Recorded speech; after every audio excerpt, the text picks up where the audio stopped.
am your intuitive love reader, aka the Mystic Siren. If you're manifesting love and abundance, I've got something very special for you. I have your all-authentic and high-quality crystals blessed and ritualized by the Enlightened Guide. Black Tourmaline for grounding and protection. Brazilian Citrine for attraction of money and abundance. Madagascar Rose Quartz for attraction of love and harmonious relationship.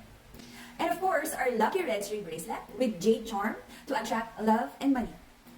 Piyami kung paano ka magkaroon ng high-quality, blessed, and ritualized na crystals na to. Taurus. This is a Taurus reading for the month of May. For your personal reading, kindly send me a direct message. Kamusta mga Taurus? Napakamatampuhin naman. Eto na. Taurus reading for the month of May. For your personal reading, kindly send me a direct message. Okay? Oops, basahin ko yun.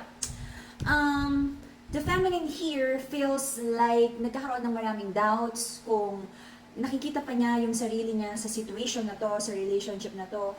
But kahit marami siyang doubts right now, parang nagiging very accepting, very loving, very forgiving. And the feminine is still very accepting ng mga nangyari kahit nasasaktan na siya sa connection na to. Let's see kung anong meron. Ang aga naman nun. Alright?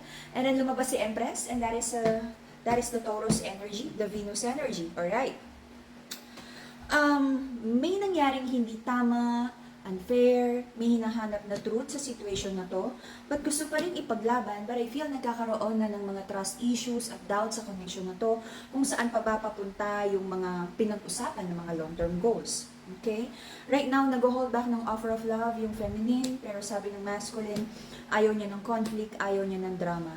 I feel nagiging cold yung masculine here because, kumbaga, ang dami rin naman, no? Ang dami rin namang mga iniisip about financial goals at nakakadagdag pa yung mga challenges sa situation na to. May mga bagay na gustong ayusin, but right now, it feels like paulit-ulit, kumbaga sa whirlpool, umiikot-ikot lang kayo, nagkandahilo na kayong dalawa dyan, nandun pa kayo rin sa same old challenges, okay? I don't care if this is like weeks, months, maybe years na paulit-ulit, pinag-uusapan, but nandun pa rin kayo sa same old disappointing situation na nagdadala ng sadness para sa inyong dalawa. At nandito na yung parang, alam mo yun, minsan hindi naman ganun kalaking bagay, but yung maliliit na bagay na paulit-ulit, kumbaga sa basura, napupuno din, umaapaw, okay? You feel parang, kaya pa ba? The Strength card is in reverse because you've given so much, and Taurus, you feel na parang it's time for you to focus on yourself at yung mga pagmamahal na hindi mo natanggap sa person mo, gusto mong ibigay muna sa'yo, okay? Mag-focus ka sa sarili mo. Ang dami mo ring healing na kailangan gawin. Yung mga past disappointments na hindi na pag-usapan, gusto mong hanapin, no? Bakit nangyari? You wanna know the answers para mas madaling magpatawad, mas madaling ma-digest, okay? Kung bakit nangyari ang mga nangyaring hindi tama at hindi nagustuhan at nakasakit sa inyong dalawa, okay? Right now, you're waiting for a good outcome. May mga trust issues, I feel may mga na-involve na mga third energy here. Okay? Mga nakikilala sa kaibigan, mga hindi tamang connection. Okay? I feel someone in this connection is parang mahilig sa party, mahilig makipagkaibigan. Parang nakakalimutan yung responsibilidad sa partnership because of parang nagiging acting single. Alright? So right now, the feminine here is trying to find the wisdom kung tama pa bang ituloy yung connection na to. But nahihirapan to detach, kasi the feminine feels na kailangan niya, kailangan niya yung masculine na may miss pa rin niya kahit ang daming challenges na pinagdaanan ng connection na to. The reason for the reading is ang daming minanifest na maganda na mga plano sa connection na to, but parang hindi umaandar, okay? Parang puro na lang plano, puro na lang, so nagdala ng mga overthinking yung mga plano na hindi natuloy, mga plano na plano lang, okay? Drawing lang. But it feels like recent past, sinubukan namang gawin kung ano yung tama para sa connection na to. You feel, Taurus, na sige, kung ganun lang din naman, pinapantayan mo yung energy ng person mo, kung hindi siya ready to offer yung cup of love, kung hindi siya ready to take personal accountability and be responsible for this connection, to make this connection work, sabi mo is sige, aatras ka na lang din muna at yung 100% or yung pagmamahal na buong binibigay mo dati, sabi mo is papantayan mo na lang kung ano yung if you feel na binibreadcrumb ka ng person mo, sabi mo, then be it for now, okay? Marami kang pinagdadasal, the judgment card in reverse, may mga nangyaring situation na talagang nakasakit sa'yo. So, pinagdadasal mo na lang yung wisdom, yung forgiveness. And sabi mo, parang hinihingi mo na lang yung divine justice kay God. Right? So right now, marami ka pa rin pinaplano about financial stability.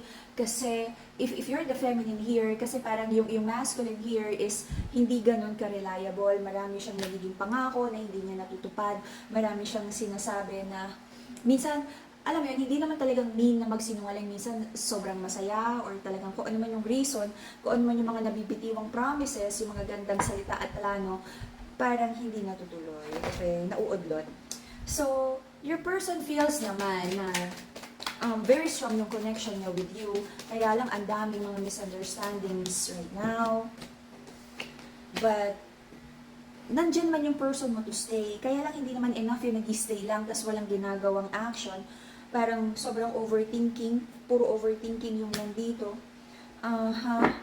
May Libra energy dito. You might be dealing with Libra, Cancer, may nakita din akong Taurus energy, could be Gemini, okay? So, marami kang gustong gawing conversation, pero natatakot ka kasi every time na lang na i-brought up mo yung mga bagay na gusto mong ayusin sa connection, lagi na lang nagkakaroon ng pagtatalo or misunderstanding. Marami kang nararamdamang lies or may mga na-reveal na mga lies na gusto mo lang namang i-clarify, but it feels like your person is always being defensive, okay? Kaya parang wag na lang, gaaway lang naman lagi. In the next 3 months, I feel, kung hindi man totally mag-walk away from this connection, I feel an energy of detaching, emotionally detaching, unti-unti nang lumalamig, nagkakaroon ng trust issues, nagkakaroon ng unti-unti, no, na parang you're trying to build your life away from your person, which is not a good thing, because sobra kang, maaari ka na namang masaktan, and it feels like ulit-ulit na lang yung pain, kaya sabi mo, sige kung ulit-ulit na lang, is ano pa nga ba, iniintay mo na lang na parang dumating yung time. Ang haba ng pasensya mo, Taurus, no? Na parang ayaw mo rin magsisi na bigla kang gumawa ng big decision na, kumbaga, hilaw. So sabi mo is, iintayin mo na lang, is it rock bottom or breaking point mo, na pag dumating yung time na gumising ka na sobrang masakit na at naramdaman mo, suko ka na, sukong-suko ka na at hindi mo na mahal, and that would be the time na talagang ayaw mo na. Okay? But, hindi mo naman kailangang umabot sa breaking point eh. Siguro bigyan mo lang ng distansya yung person mo, because the moment na maramdaman ng person mo na lumalayo ka na because nasaktan ka, no? Pero bago ka lumayo, bago ka umalis, may naalala akong kanta tungkol sa pag-alis, alright? Bago ka doon distansya, isabihin mo na sobra ka nang nasasaktan at nadidisappoint sa situation na to at kailangan mo ng distansya. At bigyan mo ng tamang respeto yung sarili mo na, you know, kung hindi mo naman nararamdaman yung totoong pagbabago dun sa person mo, I feel hindi pa yun yung time para bumalik ka. Kasi parang nai-spoiled mo yung person mo, Taurus eh.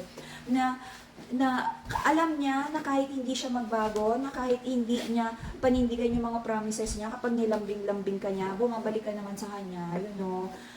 I don't see really sobrang bad energy sa person mo. Nai-spoiled mo lang siya. Alam mo yung parang, kung alam naman niya makakalusot siya, bakit nga siya pupunta sa uncomfortable zone na kailangan niyang magbago, pwede ka naman niyang akap-akapin at lambingin at instantly kayo na ulit, you know? So, minsan kailangan ng tough love alright? So, that will be the Taurus reading for the month of June. See you again in a few days for your bonus reading. Bye-bye, Taurus! Good news sa lahat ng nag-aabang sa ating bagong line of crystals. Ang isa sa ating pinagkakatiwalaan na healer at magaling mag-love spell na si Everlasting Alpha at kilala natin bilang Ate Joy ay naglabas na rin ng kanyang crystals. Huwag na nating patagalin. Umpisa na! Para sa lahat ng may problema sa reproductive health, para sa'yo ang Healing and Fertility Bracelet na to. Kung ikaw ay may hinihiling na blessing na pinansyal, para sa'yo ang Abundance and Protection Bracelet na to. Elephants are known to be wise and strong. Ang Lucky Elephant Bracelet na to ay magdadala sa'yo ng good luck, vitality, and protection. Isa pang pampaswerte, ang Lucky Money Bracelet na to ay mag-a-attract ng abundance at prosperity sa kung sino mang may suot nito. Ang lahat ng bracelet na to ay na-cleanse at naorasyonan ng ating Everlasting Alpha. PM me kung paano ka magkaroon nito.